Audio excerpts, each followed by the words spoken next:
So hello everyone, and you're very welcome to today's Irish Landscape Institute webinar. Today's speaker is Dr. Melinda Lyons from TU Dublin, and the title of the talk is Nature Conservation and the Biodiversity Crisis. In view of the present crisis of biodiversity, what are the key priorities for nature conservation?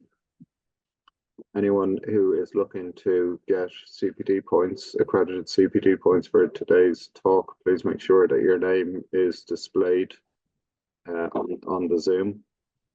Anyone who is interested in taking out Irish Landscape Institute membership, please refer to the website.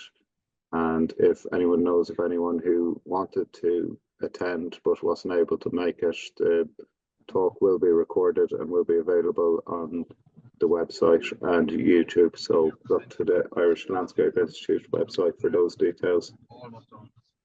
So Dr. Melinda Lyons is a botanist specialising in nature conservation with interests in biogeography, plant communities and habitat management. Based in environment and planning at TU Dublin, she chairs the BSc in Environmental Management programme. Her recent research projects include a study of bryophytes, which are mosses and liverworts, on the Cooley Peninsula, County Louth, and an investigation of the flora and vegetation of North Bull Island, Dublin Bay. She is board member of the Dublin Naturalist Field Club and chairs the club's conservation subcommittee, which has recently produced a new position paper entitled Protecting the Flora of Old Walls. So I'm delighted to welcome Melinda to the Irish Landscape Institute webinar series, and over to you, Melinda. Great. Thank you very much, Mark. So we're going to look at nature conservation and the biodiversity crisis. And I think the question really that we need to keep in the back of our minds as we do that is to think about, in view of the present crisis for biodiversity, what are the key priorities for nature conservation? So we're looking at nature conservation in the context of the biodiversity crisis. My slides are not working. There we go. Okay, so the first thing that we need to think about then is, what is biodiversity? What do we mean by the word biodiversity, and what is of value? And I think really, from my point of view, what I've noticed is there's been real slippage in the meaning of the word, and the original meaning, as I would see it, I think that very often it's thought about in a very different context to the context that I think it was originally intended in. It emerged back in the 1980s as part of the discipline of conservation biology. And it was very much seen as, what is the thing that we are trying to conserve in conservation biology? And that took a very holistic view of habitats and of species.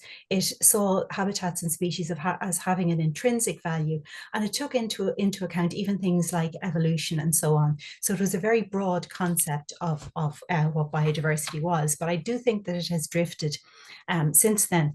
So I suppose the key message that I want to kind of focus on then is the high value of naturally occurring habitats. And we need to think about these as the authentic natural habitats formed in response to the conditions in a particular place. The naturally occurring indigenous flora and fauna. And that covers too the sort of the historical continuity aspect. So how have these habitats arisen, and to think about the processes that are involved, which are very, very slow processes. And most importantly, they result in a very complex setup for our natural habitats. So natural habitats are very complex entities, and that's something that I hope that will come across during the talk. When we think about the biodiversity crisis, I think that it's widely acknowledged, and I'm not going to really talk about why I think there is, well, I suppose it comes into the talk of why there is a crisis, but I really want to think more about what do we do about it. And, I suppose the bad news, as we're probably mostly aware, is that we've already caused a great deal of damage. But what I think is very important to get across is the good news, which is that we have not lost all biodiversity, and it is not a hopeless case. And if we solely focus on the bad news, I think there's a real risk that we ignore what we still have that's of value. And I think that's actually a real problem that's occurring at the moment. And the people seem to think that, that it's just, we have lost everything and we just have to suddenly rush out and do something about it. And I think it's causing the wrong types of actions to take place very often. So really what I believe the priority is to recognize what is of value and to ensure that there is no further damage to ecologically significant habitats. So I suppose the other point really to make that I want to stress as well is that when we think about habitats of high value, that we're thinking about things that are in a particular place, and that's one of the things that's going to, I hope, come across in the talk, is that we're thinking about particular places, particular habitats in particular places, and the significance of that.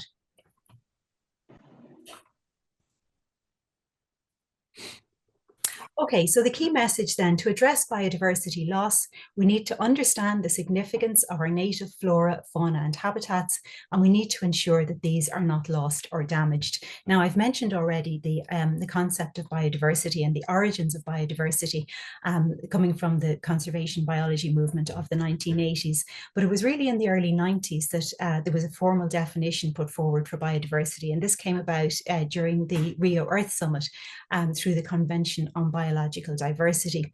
And the definition that emerged at that time took into account the genetic integrity, the species, and the habitats and ecosystems. And I think this is a very important definition. It's not necessarily the full story, because I think we might need to think about things like processes as well, but we certainly need to think of at least these three things: genetic integrity, species, and habitats or ecosystems. I suppose maybe people focus probably primarily on species, and certainly species are very important, because whenever we see policy surrounding biodiversity loss, it's usually about the idea of no loss of species. We don't want to be allowing species to become extinct. And that, of course, is very important. But we also have to remember their habitats and the ecosystems in which they live, because without those, the species can't survive. But the other thing to bear in mind, and I'll come back to this at the end of the talk, is genetic integrity, because it's not simply species that we want to conserve. We want to conserve local genetic integrity. And that, again, comes back to place, to thinking about plants in their place, habitats in their place. So I think those are important definition or important concepts to keep in mind. So in this presentation, what I'm going to do first of all is look at natural habitats. We'll talk about why are natural or semi-natural habitats so important. Now, there's sometimes a distinction made, or I suppose two slightly contrasting terms of whether something is natural or semi-natural. I'm going to use those terms interchangeably. Semi-natural really is just to allow for the fact that no habitats are entirely natural, that every habitat has been damaged to some extent, or at least interfere, or I suppose influenced to some extent by human activity. So we often talk about semi-natural, but you know, I think if I use the word natural, we'll just take it as a given that it's as close to natural as can be. We'll talk about why are some species of higher priority for conservation than others, and look at examples of high nature value. And again, that is a phrase that is very important to bear in mind: habitats of high nature value. So we'll look at some examples of wetlands and grasslands, and we'll talk about the decline of species of ecological significance. I'll then give some examples of biodiversity loss, some examples of sites where there has been damage, and some other threats such as invasive species. And then towards the end, I'll mention the publications by Dublin Naturalist Field Club, the new position paper that's come out, and just the sort of relevance of those of the two papers, the two position papers that have been produced so far by Dublin Naturalist Field Club.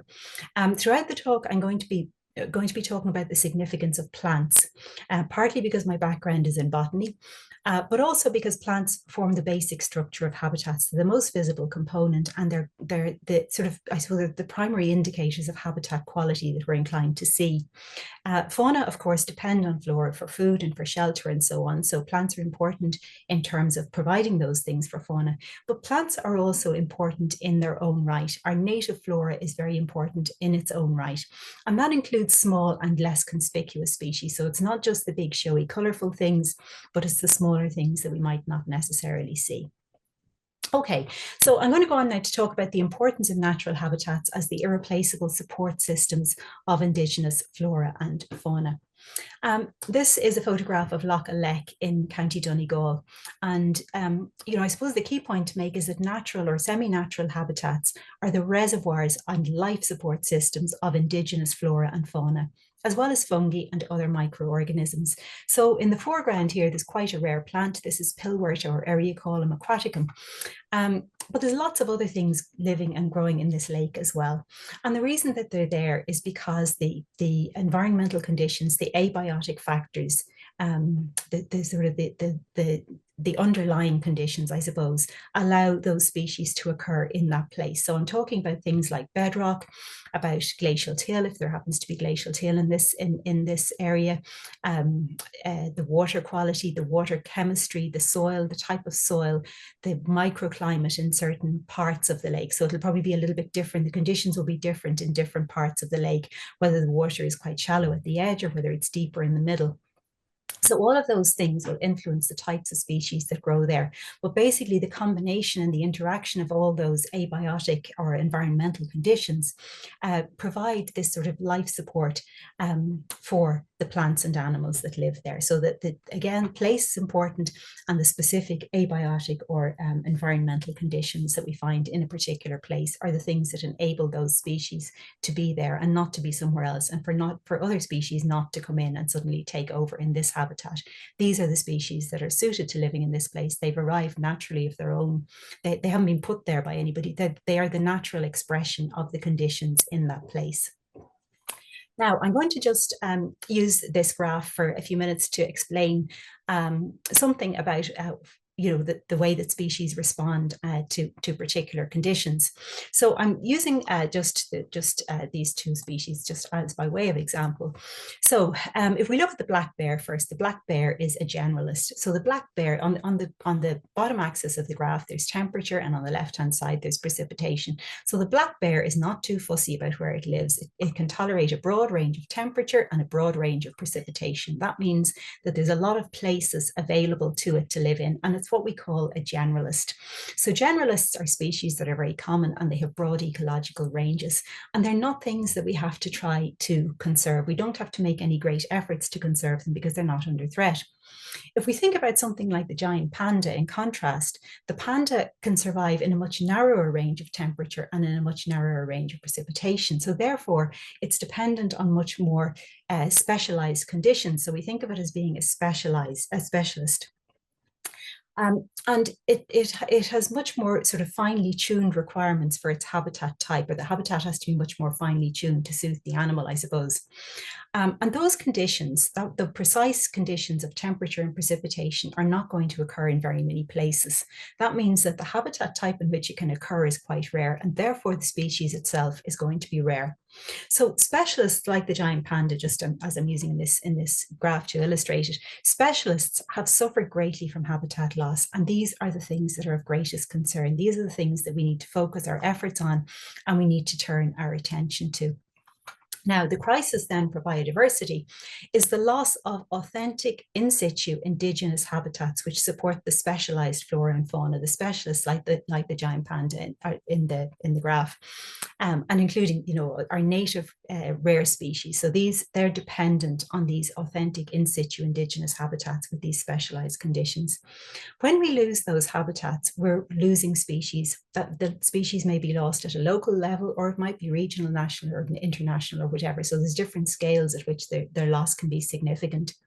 But not only are we losing species, we're also losing the information contained in those habitats and in the species in terms of their ecology, their biogeography, genetics, and past environment. So we can investigate naturally occurring habitats and we can learn things from them. We can learn things about the past, we can understand things about the present, and we can infer things about the future. So that information is very important. And when we lose a habitat, we lose that information. And these are things that simply cannot be replaced. And this really is the crux of the crisis. This is where the crisis lies. It's in the loss of these authentic, naturally occurring habitats. Now, at the other end of the scale, we often hear talk about habitat creation. And usually when that happens, it's very often devised around providing habitats for certain animals, whether they're pollinators or birds or whatever. And it favors common species. These are the generalists like the black bear. These are the things that are not threatened. So by creating these habitats, really all we're doing is catering for some common species. And we cannot address the needs of rare species in this way because their requirements are so finely tuned. They're either going to occur in the place or they're not going to occur in the place. But our attempts at creating habitats don't meet their needs. And the other thing that happens when we start creating habitats is that we often fail to recognize the remaining authentic habitat. So sometimes people will see what they think is a fairly dull looking habitat. They think it's not, may not look very interesting. But in fact, what they don't realize is that it is the real thing. It is the authentic habitat in that place. And it may well have things in it that just because they're not very conspicuous or colorful doesn't mean that they're not important. So very often we end up losing important habitats to create something that looks more colorful or whatever, by tree planting or whatever. So homogenization of the countryside results in a much degraded spectrum of biodiversity as the ecological support systems of the more specialized and vulnerable plants and animals are lost. That's one of the points that comes out of the Field Club's position papers. Okay, so to look at some habitats of high nature value and to try to understand the diversity and complexity of habitats, and then some species that are in decline. Okay, so these are examples, sorry, I've gone too far there. So these are examples, some examples of habitats of high nature value, things like sand dunes, calcareous grassland, woodlands, calcareous marshes and lakes and springs and streams and so on. Very different habitat types, very different types of conditions. Different species will live in them. There's different challenges for the species living in them, and they're adapted in different ways. But in each case, what we're seeing in each of those images is plant communities that are of very high significance in terms of the species that they contain, in terms of the ecological processes that are going on. These are finely tuned systems, and they have very sort of distinctive features and characteristics to do with their ecology and to do with their plant and animal communities. And I suppose often, when if we talk about these kinds of habitats and about the issue of biodiversity loss, one of the first reactions usually is, but don't we have sites that are protected to keep these safe? Well, the answer is yes, we do, but not all of these habitats, not all of these important habitats are actually in legally protected sites. So the ones on the top row are all images that I've taken in different special areas of conservation, different parts of the country. But on the bottom row, they're equally important habitats, but none of them are legally protected. So they're in places where they don't have any legal protection. And I think that's very important for us to recognize. It's one of the things that I think, a point that I would really like to get across, is that what we need to consider is whether we're dealing with a habitat that's of high nature value, not whether we're dealing with a habitat that's legally protected or not, because some places are protected and lots of other places aren't. But if we're going to address biodiversity loss, we have to take into account all habitats of high nature value, because there's so few of some of these habitats left. And so we really want to make sure that we're not losing the ones that we still have, which are of importance. The other point then to make is that we do have a lot of sites that are legally protected, and that's very good. And, I'm glad that that's the way it is. But you may have seen these graphs, these sort of the traffic light graph that shows the status of our habitats. These graphs are designed to show the condition of the habitats within the legally protected areas. So specifically within the Natura 2000 network, which is the SAC, Special Areas of Conservation and Special Protection Areas. So the habitats that are within our legally protected sites are assessed on a regular basis. And the assessments boil down to saying whether the habitat type is in favorable condition or inadequate condition or bad condition. And that's the three different colors on the graph on the left-hand side on the pie chart. So you can see from that the quite alarming figure that most of our habitats are in either bad or inadequate condition. And that refers to the habitats within the legally protected sites. Now, the thing about that is that clearly there's a problem, and that's not something that we want to see. We would much rather see them all in the green category of favorable. But nevertheless, we have to bear in mind that even though these habitats are not in ideal condition, they're still of huge significance. So the habitats that we do have within the protected areas are of very high nature conservation value. They're very, very important. And the priority in these cases is to figure out what's wrong with them on a site-by-site basis and to address the problems that are occurring within the sites. It's not to say that those habitats are not of value. They most certainly are of value, and they're of much more value than anything that we can create. Okay, now within those big landscapes, so we can think of a big landscape as being being an area that's of importance. This is on the Cooley Peninsula, these photographs were taken. So on the top left, we can think of the whole landscape. We can say, okay, well, this landscape here is of high nature value. We know that this area is of high nature value.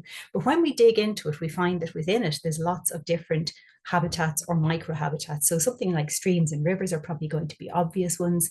The ones that mightn't be so obvious are these small wetlands, so small seepage areas where water is just oozing out of the land, and the plants and animals that live here are adapted to those wetland conditions. So this is what we would call a flush or a seepage area. Another thing that mightn't be so obvious is this boulder, but this boulder actually has a legally protected species on it, which is this golden moss here at the back. This is Bronia imberbus, and it's on the Flora Protection Order. So it lives on rocks. It doesn't look like a very species rich or interesting habitat, maybe superficially, but when you look at it, it's actually got 2 rare species on it, in fact, because there's another moss here, which is also, it's not on the Flora Protection Order, but it's also a near threatened species, a species of Grimia. So there's, even in these small areas, I suppose within the bigger landscape, we need to be aware of the smaller habitats and the smaller niches within those. So we have to be very mindful in protecting the landscape, that the whole landscape is not it's not homogeneous, that we need to look at it in detail, and we need to understand the different habitats, the different microhabitats. And within that, that's where we find the species diversity and the ecologically significant species. So these species that are adapted to these specialized habitats, we can think of as being ecologically significant species. And these are the ones that we especially don't want to lose. These are the ones that are like the giant panda, the things that are specialized and important to, they're at risk, they're vulnerable because they depend on such specialized conditions. These are some examples then of wetland species, and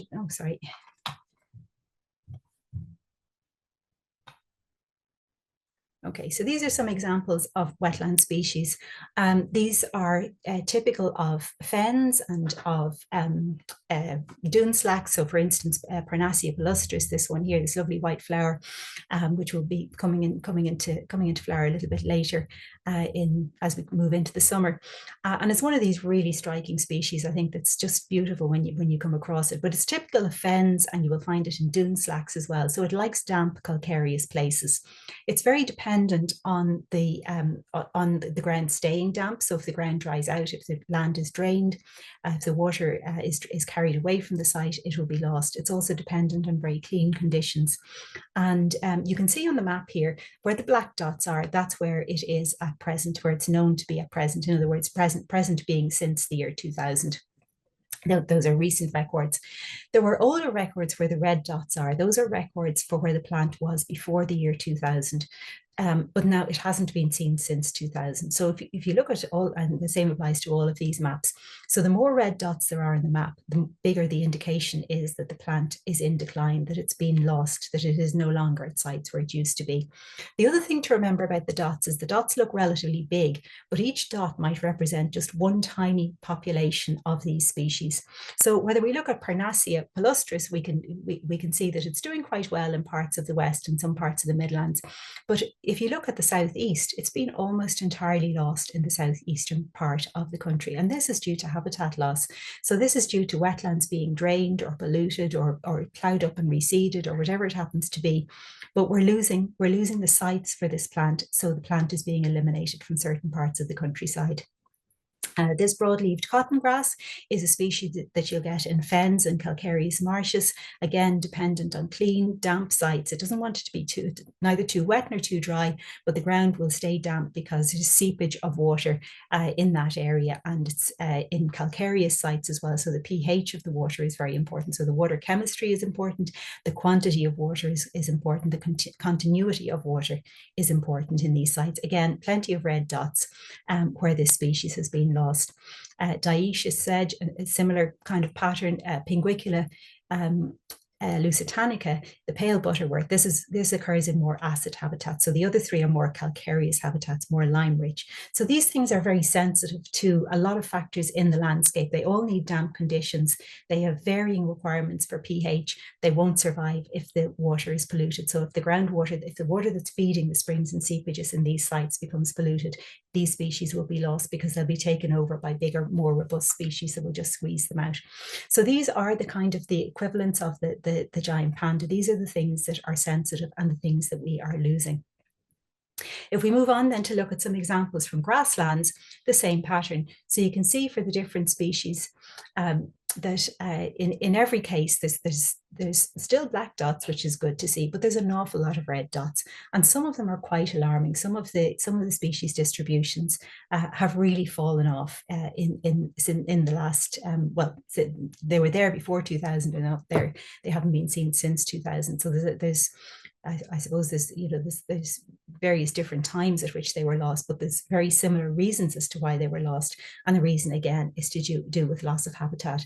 And the problem in our grasslands is that is mainly a shift to intensive agriculture. So where land was managed in a non-intensive way and would have been grazed, but not very heavily grazed and not very heavily fertilized, a lot of those lands have since been converted to intensive agriculture. So they've been ploughed up and reseeded and they're fertilized, and you know they're supporting much bigger herds of livestock on them. So these species get squeezed out. They won't survive under those circumstances. So loss of habitat is a really big problem in these for these very specialized plant species. Now, I've been talking about, I suppose, quite kind of pristine or, you know, very high quality sites, but it's not just those that are important. There's lots of small little fragments of habitat around the place. All of these photographs were taken within Dublin City or not far from Dublin City. Some of them were taken at the TU Dublin Tallaght campus, but the rest of them were taken either in the city or very close to the city centre. And again, these are species which are indicative of fragments of native habitats on old calcareous grasslands, so on dry, lime-rich grasslands. Some of them are on walls. Some of them are on just in different grassy places that have not been managed too intensively. Again, you can see from the dot maps, you can see that the moss map is a little bit different. It is pale grey dots where the species is no longer present, and black dots where it's still known to be. But in each case, we can see that these are species in decline due to habitat loss. So the important point is to note that where these species are, there are still fragments of original habitat. And where we spot these fragments, it's really important just to acknowledge what they are and to understand that if we manage them sensitively, if we don't dig them up, plough them, fertilize them and so on, that these species are perfectly capable of being self-sustaining and continuing on. But if we take a sort of a heavy-handed approach, they're going to be lost. Okay, so some examples then of habitat loss and damage. This little woodland, small woodland, very nice little piece of woodland. There were no very rare species. It wasn't legally protected, but nevertheless, it was a habitat that was of importance. It was a very good example of a local woodland that had good, you know, just good woodland species. Woodlands are very complex because they have all these different layers in them. So most habitats are much more two-dimensional, but a woodland, of course, is very three-dimensional, and that's really important. But it's not simply the trees that are important. Once you remove the ground flora, you've lost a huge proportion of the species. Woodland soils are incredibly important. So even damaging the soil causes a huge loss of biodiversity. And unfortunately, you can see that the intact woodland in 2009, but by 2015, it had been bulldozed through. So there was a loss of the ground flora. There was also a small wetland, a small channel, a damp channel flowing through, an old spring basically flowing through an old drainage ditch in the woodland, but it had been very nicely colonized with wetland species. That was filled in. And then sadly, a boardwalk was put in. So that means that even whatever species might have regenerated now have less space to do that. So, you know, I think that with all our efforts to create habitats, I think when we see a habitat like this that was already very complex, very well established, many more species in it than we ever even knew that were in it, and to see that lost, that represents to me just a real loss of biodiversity. I mean, that is the crux of the problem that we have at the moment. We cannot replace that. We cannot plant a few trees somewhere and say, oh, well, it's okay, we've lost it there, but we're making one somewhere else. It doesn't work like that. The other thing to bear in mind as well is that when this habitat was forming and maturing, there would have been many more native species around in the hinterland. So there would have been other little pockets of woodland around, and species were able to come into sites from these other pockets. But once we start, once we've lost all those other pockets and then we lose this woodland, there's now no other surrounding woodlands around for species to move back in from. So that's the problem, that we've already lost such a huge proportion of natural habitats that we have far less of a reserve of species to move into sites, to recolonize sites again. And that's why it's so critically important that we don't lose these types of sites. This is a site with calcareous springs. Now, this is not a designated site, it's on the side of the road, but it was a very nice site nevertheless. And again, the chemistry is so important in these things. The water needs to be clean, there needs to be a continuous seepage of water. So basically what was happening was water was oozing out of the hillside here. So the lower part of the hillside here was kept damp by this seepage of water. And that meant that a whole lot of species were able to colonize this damp, flushed area. And you can see in the photograph here maybe some of the brown mosses, which are very characteristic of this type of habitat. And then the pale color is where tufa was being deposited, because the water is so calcareous that as it was emerging from below ground, it was actually precipitating out calcium carbonate. And this is what is known under the Habitats Directive as a priority habitat. So these habitats are so scarce and so vulnerable that not only is it listed on Annex 1 of the Habitats Directive as being important, but it's actually a priority habitat, which means that it's especially important because they're few and far between, and they're quite vulnerable. So it was called the it was a petrifying spring habitat. Well, it is a petrifying spring habitat, but sadly not quite in the same condition. So a very important habitat, but because it wasn't designated, and anyway, there were works that took place, and you can see on the left-hand side here the way that it was November 2022, but by April 2023, the lower part of the springs have been lost. There was a little drainage channel running along the base of the springs, and that had specialized wetland plants in it, but it has been filled in by chippings. So these are small fragments. And of course, you could argue, well, that wasn't really a very natural habitat. It had already been damaged to some extent by the drainage channel being put in and so on. But the point is that it had been like that for a very long period of time. So it had time to recolonize and to become established while there were more other similar habitats in the vicinity to provide species and to enable species around to move in and to colonize it. But if those other habitats have been lost and then we lose this habitat, we're now losing species, probably on a regional, well, certainly maybe on a regional level, certainly on a local level, but possibly even more so than that. So the loss of the continuous loss of these small sites means that there's no species left in the hinterland to move back into sites. This one is a particularly hard one to really kind of to see this happening, because this one is within a protected site, and this is a completely illegal piece of activity that took place in a protected site. And it's bad enough putting the trackway in. This is a path that has been dug out and had foundations put in under the path, and it has caused quite a bit of damage to heath on this hillside. But worst of all, small wetland habitats have been drained away and put into pipes to keep them from flooding the path. And it's really upsetting, I think, to see this kind of thing happening within what is a legally protected site. I don't have a before photograph of this, but I've picked a photograph that I think is probably something similar. So you can see probably what was there beforehand was just this small wetland area, water seeping out, forming these small pools, very specialized habitat type with specialized plants in it. But instead it's been piped away. So we've lost all the area of influence around the immediate springs, the damp ground all around it. All of that has been lost. It might not seem like much on the surface, but that was the very place that a lot of those species in decline would have been present and now cannot any longer exist there. This, just to make the point, I suppose, as well, that, where it comes to rivers and streams, I think is a thing that happened much more so in the past, probably hopefully not so much any longer. But where hard landscaping is put in along the edges of rivers, we lose a great deal of what's important about the river. So on the right-hand side, you can see where you have the natural banks of rivers and streams.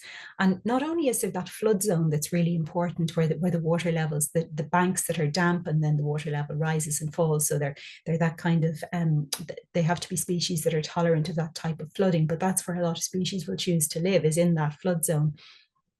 But as well as that, we also have springs and seepages feeding into the streams and rivers, and to put in hard landscaping loses all of those things. So again, just another loss. Okay, so some other threats that I'll just mention briefly because I'm just conscious of the time as well. So one of the really big problems that we're dealing with is an increase in native species. You may have heard of the BSBI Atlas 2020. It was launched last year. It's available online, and 2 huge big books in hard copy if you're interested. One of the findings of the BSBI Atlas 2020, which is based on fieldwork that has been carried out over the previous 20 years, throughout the island of Ireland. So of 1,939 plant species that were recorded in Ireland in the wild, of these, 952 or 49% are native. So therefore, slightly more than half of the plants that are in the wild are no longer native plants. So we've had a huge influx of non-native species. Some of them are archaeophytes, so these are long-established plants, not things that were cause for concern. They're things that were have been around in the landscape for a long time. But neophytes, or the more recently arrived ones, constitute 46% of the total species. And this is the thing that's really worrying, because we just don't know how these plants are going to behave. Some of them have become highly invasive, so like the Himalayan balsam in the photograph, and several other species as well. But as more and more plants arrive in, we can't predict which ones are going to be invasive, and they can cause huge damage, displacing the native flora. These are some examples of things that I have come across, or I do come across fairly regularly, that have escaped from cultivation. All of these photographs were taken in legally designated sites, and all of these species are things which are invasive to some extent, and they're displacing the native flora. So they're things that you might not necessarily think of as being invasive, but they are things that have the capacity to escape. And I would suggest that these things are not suitable for planting, that they shouldn't be planted at all, because there is the risk of them escaping. Pests and diseases have become a huge issue, and I think this is really one of the big issues as we go forward. I'm sure you're aware of ash dieback disease and the devastation that it's causing around the country at the moment. And to lose a tree that's so important in the countryside as ash, I think, is shocking. When we think back, I don't know if you remember, but if you remember the loss of elm trees, I mean, that was just such a dreadful a change in the landscape and such a huge loss. But I suppose I certainly never thought that that could happen again, that we could lose another tree, which is so important. But at the moment we're seeing ash just really being hammered by ash dieback. But there's so many other things that are coming in as well. Fire blight is a real issue for things like hawthorn and apple trees and so on. And the oak processionary moth has been found on a number of occasions in Dublin as well. So all of these things are threatening our native species. Okay, so onto the DNFC position papers then. 2 position papers that have been produced by DNFC. The most recent one is protecting the threatened flora of old walls, and before that we had one on the case against wildflower seed mixture. So Dublin Naturalist Field Club, you may not have heard of, but I would consider it to be a very important club, a very important player, I suppose, in the area of nature conservation and in understanding, in keeping records, in understanding what's significant in having the field craft to survey plants, or to understand the different sites and to interpret the different sites and the significance of sites and significance of species. And there's been several very significant publications that have come either directly out of the field club or from members of the field club. But most recently, like I say, we've been concentrating on writing position papers. So our most recent position paper, Protecting the Threatened Flora of Old Walls, this makes the point that old walls act as refugia for species which were once common but are now rare following the destruction of their natural habitats. So again, these species could have been widespread in the landscape, but as their habitats were destroyed, they were confined to a smaller and smaller space within the landscape. And in some cases, old walls are the last remaining outpost for these species. But walls make very good habitats for them, because between the different types of rock that make up the walls and the different construction methods, there's plenty of niches of different types for these plants. So very often it's things like ferns and mosses, but there's lots of other species that will grow on old walls as well. And I think it's something that's very important to bear in mind, that if you're dealing with old walls, that there may well be plants that are now quite rare in the landscape, and their refuge on old walls is really a last stronghold for some of these things. Here's some examples that are particularly important. On the left-hand side, sorry, there's Hyraceum. And these hawkweeds. These are very susceptible to sheep grazing, and sometimes the only place that they will survive is on old bridges, so you know, where they're out of reach of the sheep. On the right hand side, there's a little small moss called Enthostodon muhlenbergii. You can see it on the bottom right hand picture there. It was found in 2012 at Glanworth Abbey in County Cork. It was thought before that to have become extinct in Ireland, but when it was refound, and it was added to the Flora Protection Order. So again, just an example of an old wall that provided a refuge for that species when there was no other, when, you know, when its typical habitats were no longer available to it. The first position paper then, just to mention it briefly, was the case against wildflower seed mixtures. And really the point that we wanted to get across in this position paper is that commercial seed mixtures, which are deliberately sown, first of all, they're not wild. Secondly, they don't contribute to addressing biodiversity loss. And we do recognize that people do these things with good intentions, that they want to do the right thing. But this is why we really felt it was important to get the message out that it's not actually helping. For one reason, there's the risk of new genetic strains displacing or compromising local naturally occurring flora.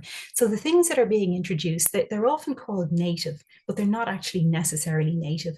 Everything is native somewhere. So, you know, they're not native to the place where they're being sown, basically, is the issue. And not only are they not helping, but very often they are displacing the real native flora. So the real thing sometimes is getting sprayed off and replaced by these commercial mixtures. The other thing is that they don't do what they're supposed to do, which is to address the needs of pollinators, because pollinators have a much more complex set of requirements. And at best, really, all these do is provide some short-term food supplies. So they certainly don't look anything like a normal wildflower meadow would look. You know, that they're just a mixture, sort of an ad hoc mixture. The other point about it is, about these mixtures, is that they can be very damaging in terms of the genetic integrity. And remember back to the Convention on Biological Diversity at the start of the talk, where I mentioned the genetic integrity, maintaining the genetic integrity of the local populations.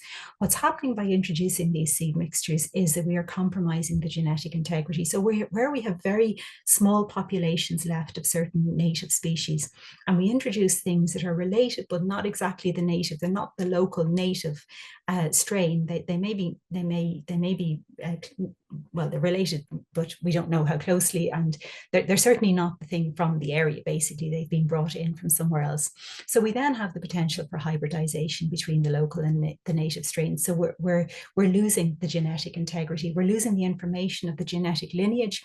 We're destroying biogeographical evidence, because we can track by investigating the genetics of species that are naturally occurring. We can track how species have moved. We can learn things even about even about the movement of people and cultures in the past, as well as the actual species themselves. There's a very interesting study by Micheline Sheehy-Skeffington on Arbutus, the strawberry tree, where she has investigated the genetics of that and has found a link with copper mining. So it's not just about the species themselves that we're learning, but it's actually about the culture that went along with the people where, at the time that the tree arrived in Ireland. So that's important. Okay, I'm coming close to the end now, but I just wanted to mention this biodiversity net gain, and I'm hoping that by now it'll be fairly obvious that I'm going to suggest that this is irrelevant in terms of conserving biodiversity, because we've been looking at the complexity of our natural habitats. And, you know, biodiversity net gain, the idea that we can somehow increase biodiversity, is just meaningless in terms of the needs of rare species. It may cater to the needs of some of the generalist species, but these are not the ones that we're concerned about. And again, it's really, I think, failing to capture the problem, which is the loss of our native habitats. And it may even, lead to, I suppose, giving permission for loss of habitats, because we can lose this habitat, but it's fine, we can create another one. I think in this sense, the word biodiversity is really what we used to call landscaping.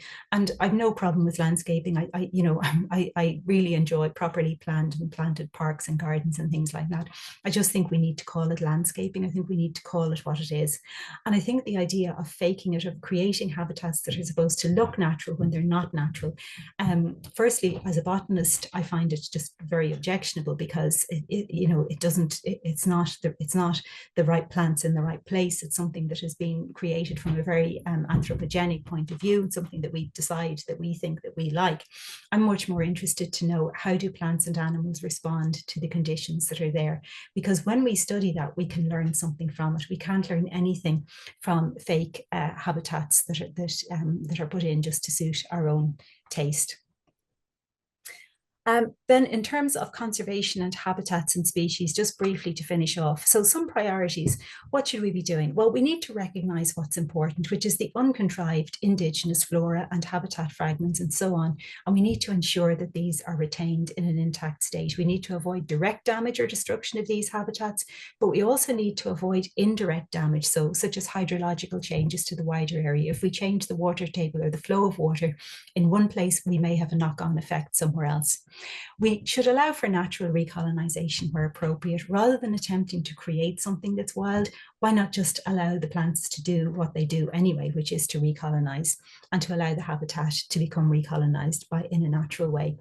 We should consider reducing the movement of plants to avoid spreading pests and diseases. That may mean to plant less, but that may just be something that is the right thing to do in certain circumstances. And we should use a light-handed approach, so avoiding use of biocides and fertilizers and so on, avoiding damaging the soil where that's possible. So that's really all I have to say. Just a quick summary is that natural habitats are of immeasurably greater value than anything we can create. They're the complex and authentic expressions of nature in each particular place. It's an urgent priority that we recognise habitats of high ecological value and put in place whatever is necessary to ensure they remain in good condition. Many sites of ecological importance are not in protected areas. They may be small, but they're important nonetheless. Damaged areas which formerly supported significant habitats may recover through sensitive management. So we just try to reverse damage or undo inappropriate actions. So release water from pipes and let it flow through the site as it would have done, for instance. And if in doubt, I would really just advise that people seek help from heritage and biodiversity officers, from National Parks and Wildlife Service, or from some of the field clubs and societies like the BSBI, which is a vice county recorder for each area, or through Dublin Naturalist Field Club. So thank you very much for listening. Thanks a million, Melinda. If you want to take a drink there, and good idea. Get ready with the questions. Let's see. First off, Christos has 3 questions, so I'm not going to ask all your questions at the same time, Christos. I'll intersplice them with other people's. But the first one is, how much of this habitat loss is attributed to climate change? So far, very little. As from what we're seeing on the ground, I suppose it's a little bit hard to quantify, because in a lot of cases, I suppose there's multiple problems. There's more than one thing going on. But so far, by far and away, the biggest damage that we've seen has not been attributable to climate change. Certainly on the coast, there's much more erosion than the rate of erosion has speeded up, and I think that particularly is due to climate change. But other than that, we've yet to see the effects. So I mean, I think the effects of climate change that are coming down the line are going to be huge. But I think we'll be best placed to deal with those if we haven't already lost species. So I think, so far not much. So next question comes from Eldo. Do we have any wildflower mixes that are certified? I would just say that I just wouldn't I wouldn't go down the route of using wildflower mixes, because wherever they come from, they're not coming from the place where you want to sow them. And there's no need to sow them, because there's plenty of whatever is in the hinterland of any particular site is the relevant. They're the relevant species for that site. So I just wouldn't even go down the route of looking for wildflower seed mixtures. So a similar question that I think you've just answered is from Jonathan. What do we specify on areas that have to be reinstated? This is again about wildflower seed mixtures. In some cases, topsoil will need to be imported to the site, bringing a raft of weed species. Yeah, I mean, I've seen places where I presume what has happened is the topsoil has been imported, and I've seen some quite nice species actually come up from that. So I would be quite interested in a lot of cases to see what comes up. Now, I know that's probably not a very practical answer for certain situations. I think what we ought to avoid doing is we ought to avoid trying to make something look wild when it's not wild. So if grass has to be sown, well, I guess, then grass has to be sown. If it doesn't have to be sown, then I would suggest just wait and see what comes up. And like I say, I have seen situations where quite interesting species have come up. I mean, it does beg the question of where did the soil come from and what was destroyed in taking the soil away. But at least if the seed bank that's in the soil produces something interesting, and if it's something that's well enough adapted to the new position, then it's better let it survive. I realize that might not be terribly practical in a lot of situations, but I would certainly think that it's preferable to introducing seeds that purport to be wild when they're not wild. Thanks. Another one then from Christos. Do you think that non-native, non-invasive species have a role to play in a scenario where climate change makes specialist habitats scarce? Well, I think that's going to unfold slowly over a long period of time. And I think we can't necessarily think ahead that far. But my concern at the moment is that if we're introducing species that are not native, they're more likely to be the generalist type of species. So the generalists are the ones that are things that are going to be more adaptable. The specialists are not things that we can move around, or that we can, we can't just introduce them, and we actually shouldn't be introducing them, because again, we're messing up biogeography, we're messing up our understanding of the species and the role they play in the landscape. So I would be very reluctant to, I mean, I suppose planting things in parks is fine if they're not going to escape, but I would be very reluctant I would advise against introducing anything into the wild, because we can't predict how it's going to behave. We can't predict whether it's going to be invasive, and it might not be invasive initially, but if climate changes, it may become invasive. So I just think that we need to give our own native species the best chance of being able to adapt and to survive through climate change. And that'll mean that they will move, presumably. Now, plant species can't move very fast, but so it's unpredictable how things are likely to pan out and how they're going to change. But to give them the best chance to survive and to find new niches, or to move site to adapt in whatever way, I definitely don't think that it's helpful to introduce non-native species. So similar question then from JJ about the use of non-natives in the future, but it's particular attention on urban trees in particular, to cope with changing climate and increasing amounts of pests and diseases. I think planting trees in the city is, we don't have to think about planting native trees. I mean, my big concern about planting trees, or planting too many trees in an urban place, is, are we moving pests and diseases around more than we need to? I don't think that I don't think, if you're planting trees in the city, I don't think that they have to be native trees. I think it's fine to choose trees that you think are going to survive under different conditions, provided they're not carrying pests and diseases, or providing it's not something that's going to be invasive. So a question then from Tully, which I think is Mariana, but how do you achieve biodiversity gain if ornamental planting is being discouraged and you don't use wildflower meadow seeds? Well, those things don't give biodiversity gain. That's the point. Those things don't achieve any gain. They purport to, and they may look, at a superficial level, they may look like biodiversity gain, but they're not. It's not a gain, because it's really just a different form of landscaping. I mean, the most important thing is to not lose native habitats. If we're going to lose native habitats, that's a loss. And there's nothing that we can do that's actually going to offset that or or to replace it in any way. So we have to face the fact that if native habitats are being destroyed, that is a loss. And there is no way of counteracting that by somehow creating something. Yeah, so I think the focus just has to be on conserving the native habitats. So several questions from Maria then, which I might mix up with some other people's questions as well. First off, in your opinion, is there habitat that is not sufficiently highlighted for protection and is often forgotten? Oh, that's a good question. I suppose one of the reasons that I've highlighted a lot of the small wetland areas is because I think they're often overlooked. So it might be just water leaking out of a hillside somewhere, and it's very easy for for somebody to think, oh, it'd be much better put that into a pipe and get it out of the way. But it's those small wetlands that are really important. They can be on the side of the road, they can be on farms. Um, uh, and they're really significant, especially where the water is not polluted. If it's very clean water, they're very significant habitats. So I think, yeah, I think wetlands probably is the one that mainly comes to mind, even small wetlands. Question then from Lucy. Are you aware if there is a good management plan for retention of existing wall vegetation, but allowance for the wall to be maintained, restored? I've seen various different documents, and I think there's probably, I can't specifically recommend.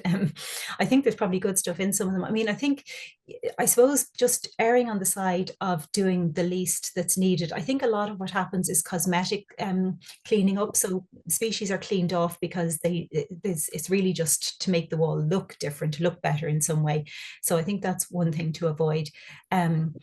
I suppose, dealing with the wall, certainly not putting cement. So to use the old style of mortar on the wall is important as well. And if there's a wall that needs to be repaired, I would suggest just tackling the bit that really needs to be repaired and maybe trying to leave the rest of it alone. The other thing is to have a really good survey done before repair work is carried out, because if there are things that are very rare, then there's, at least if you have the knowledge of what's there and the knowledge of the significance of what's there, then you can try to tease out the trade-off between, well, this wall is going to fall down if we, and it's a health hazard if we don't do something about it.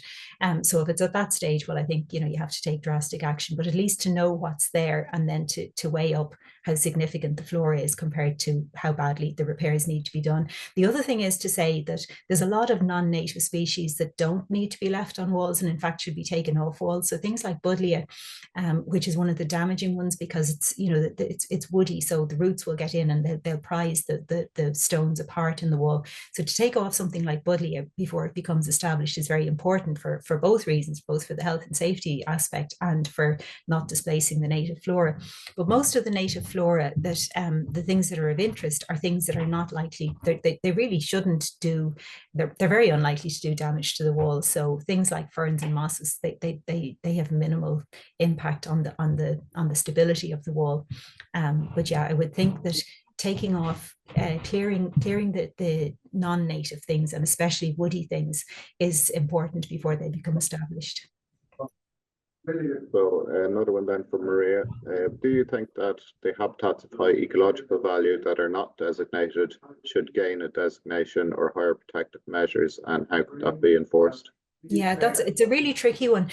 I mean, certainly under the biodiversity, the EU biodiversity strategy, I mean, there are plans to increase the extent of protected areas. I think that's a good thing, but of course, we have to not just designate them; we have to make sure that the designation actually works. So I certainly think in some areas that I certainly think there's scope for designating probably quite substantial areas. I think partly that is to do with changing the boundaries of some of our designated sites so that we take in bigger, there's often sites around the periphery of a designated site that should be included in the site, but they're actually excluded. There's a need to designate some smaller sites which got excluded before because they weren't seen as being big enough to designate. So some of them should be designated, but there are very small sites that I don't think are ever actually realistically going to be designated. But I think it's really important that local authorities and that local land managers are aware of the sites and they may not have formal designation, but at least if somebody is aware of them, then they may be protected, and in any case without the legal designation. So we wrap up now with 3 more questions, I think. One from Milia: what kind of new proposed landscape is appropriate in a disturbed site with little or no habitat, that will still meet design requirements for an amenity recreational area in an urban or agricultural context? Well, again, like if we're dealing with an urban or an agricultural context, there's probably no real habitat there that's being lost. So I don't have a problem with I think it's reasonable to expect that there will be some planting and some seeding, but I would just avoid trying to make it look wild when it's not wild. It doesn't have to be very formal, but I think it just has to be genuine. So to not be trying to put native species in to make it look like it's something that it's not. So I quite enjoy, like a lot of gardens, I quite enjoy, because they're just planted like gardens, or parks that are planted like parks, but they're not pretending to be something that they're not. And I think, in a lot of agricultural settings, the land is so degraded. Obviously, if you have hedgerows, they're very important, but they're often, one of the few things that is left in an agricultural landscape. So a lot of land that has been very intensively farmed is of no real significance, and I think it's fine just to plant it as a park or a garden or whatever. Question then from Marianne Harris: given the upcoming laws for nature restoration, what do you think landscape architects can do to restore nature? Well, like I say, I suppose the single biggest priority is we just have to recognize and conserve habitats. What we try to do to create habitats is not really there. It's the big thing is to stop losing the habitats. So and we are still losing habitats, as the examples that I've shown. Some of those are very recent, and some of them they're very they're habitats that you would say just should not have been lost. They're being lost. Habitats are being lost both through ignorance and both through just kind of knowing that there's something maybe that shouldn't be lost, but not really recognizing the significance of it. So I just think that's the crux of the matter, really, is to recognize them and not to lose them. What we do with the rest of the land, as long as we're not introducing something that's either invasive or something that's carrying pests and diseases, it doesn't really matter a whole lot. From the point of view of biodiversity, it doesn't really matter a whole lot. If it's not going to be invasive or carry pests and diseases, but losing the real habitats, even however small they are, that every single fragment of naturally occurring habitat that has any of these kind of ecologically specialized species that I've been talking about, I think every time we lose a piece of that, we're losing biodiversity, and that's the thing that we have to stop. Thanks. And I suppose in our profession, we often rely on other professions to give us that information that is not, I suppose, always adequately captured. Not all professionals are created equal or work as well as they should. So I think you've shown us a lot of habitats there that we should keep an eye out for, conditions, especially small little patches that when we go, the red flag should go up if we think that they're on our sites. So one more there from JJ. Is it true that many non-native, non-invasive plants do in fact support pollinator species? That's not my area, but I think the thing we don't know whether things are going to be invasive or not. I mean, some things are not invasive at the start, and then they sort of, if conditions change a little bit with climate change or whatever, they may become invasive. I think that some of the plants that have been used in the past that were considered to be some sort of nature-based solution have become invasive. We think of spartina, we think of winter heliotrope. Think of lime grass, not to do with pollen. Well, one was to do with pollinators, I suppose. The other two weren't. But I suppose there's just a risk that plants are going to become invasive. But I mean, pollinators need more than just specific plants anyway. They need habitats. So it's really just allowing the sort of what's in the background of a site, what is actually there in the background is probably more what's relevant to pollinators for that particular area. I think the BSBI Atlas, which is available free online, is a very good resource for looking up a plant, you can just type in the species, and particularly there'd be good data from the UK as to whether it's been invasive or not. They often will have the problem before we have it, which will can inform us not to specify it if it has invasive tendencies. Yeah, yeah, I think that's a good point. And I think as well, actually, to go back to something else that you said, Mark, I think very often that things that are valuable are not necessarily picked up in assessment. So either site assessments are not necessarily carried out in every case, ecological assessments, or even if they are carried out, some of the things that are of value are not necessarily highlighted, and things can be overlooked. So again, just to reiterate the point that to be aware of that, and to, you know, just to if you do think that something is of significance but it hasn't been highlighted, just to bring it to somebody's attention or to get a second opinion on it as well. And I guess another one would be any assessments that have taken place out of season. I suppose if you were to see a survey on the site that's been done in February or over the winter time, you'd need to look again really in spring, summer, autumn. Yeah, it depends what you're looking for. And I mean, that's the other side of it, that sites can be surveyed for one thing, but not for something else. So, I mean, winter is a great time to look for mosses and liverworts, but it's no use to look for most flowering plants. So really, to do a proper survey, it requires several visits, and it requires people to look at it from different points of view. So if you have an important site, I think that's something that's really important to bear in mind, is that you know, you need several probably people with expertise in several different areas, and that the survey must be carried out at the appropriate time of the year for what they're looking for. Okay, one more question. I promise this will be the last one.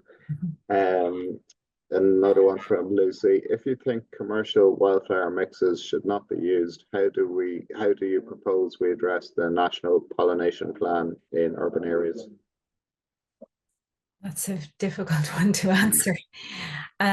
I think you have to look at the science behind these things. And I suppose what I've tried to present is the science from working in the field and from what we're seeing in the field.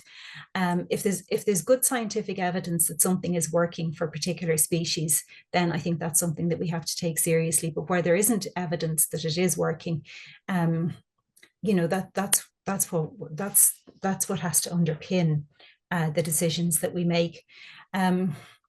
As regards, I suppose, I think, I mean, natural recolonization is just is the answer. If we're not, you know, if we're just going to, it's not right, it's not appropriate for everywhere. I mean, there's, like I say, I don't have any problem with people sowing things for parts, but I just object to the faking the you know, making it look wild when it's not wild.